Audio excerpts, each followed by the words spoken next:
he claims to have met a man called Emmanuel.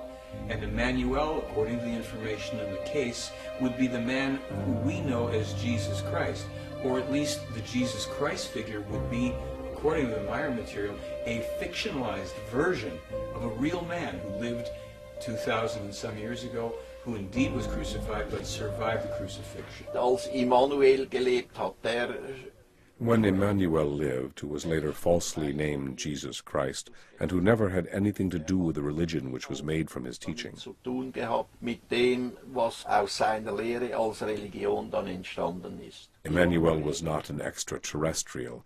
He was therefore a human being from this world, begotten by an extraterrestrial with a terrestrial woman named Mary, and was born here on the earth as an earth human. Eine Frau namens Maria gezeugt und hier auf der Erde als Erdenmensch geboren. Und warum hat Asket dich ihm And why did Asket present you to him? I don't actually want to say anything about that. Nicht sagen. What is the Talmud of Jmmanuel? The Talmud of Jmmanuel is a document. It came about when Billy Meier and Isa Rashid, who was a former Greek Orthodox priest, were led telepathically to an area outside of Jerusalem by the Pleiad, and they found and dug their way into an abandoned ancient tomb. The stones on the floor, concealed for a while, for 2,000 years apparently, resin-encrusted, animal skin-wrapped scrolls, which they took out and removed from that location. When they opened up one, they found they were in Aramaic. So Isa Rashid took the scrolls, began a translation process. In something like 7 years, he sent Meier about 1/3 of these scrolls, translated from the Aramaic, in which they originally were, into German. He let Meier know that he was now virtually on the run with his family for their lives. He told Meier that there were certain religious factions of a couple major religions that found out that he had these scrolls and that wanted to take possession of them themselves. The information would prove to be enormously heretical. After Isa Rashid had translated a chunk of them, he took them and his family into a refugee village in Lebanon, hid the scrolls in the walls. It's said that within about a week's time, the Israelis came in and destroyed the entire village. The scrolls were destroyed, along with many of the structures and people who lost their lives. Isa Rashid and his family escaped with their lives into Iraq, and 4 years later, Meier found out that Isa Rashid and his entire family had been machine gunned to death, ostensibly by the Mossad in Baghdad. For instance, Emmanuel foretold the coming of another prophet. He named him as Muhammad. He claimed that while this man would be a true prophet, his teachings would also be corrupted, and a false and evil cult would be created from them that would give the Israeli people, the distant descendants, no peace until the end of time, unless, hopefully, both the Israelis and their enemies could make a conciliatory and honest peace with each other.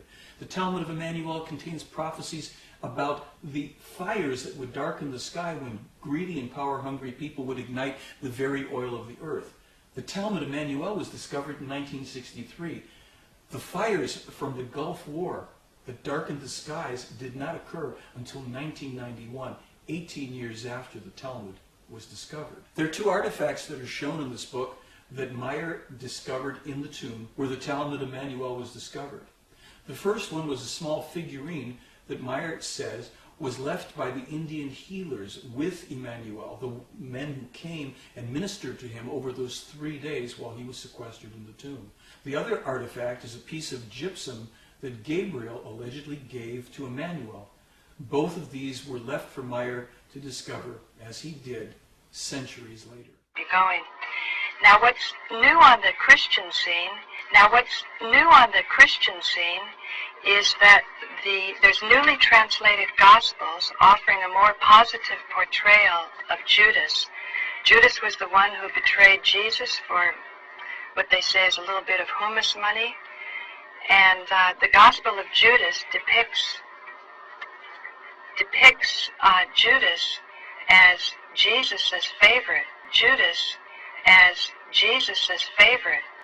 So this is a very important breakthrough. They call these the Gnostic Gospels.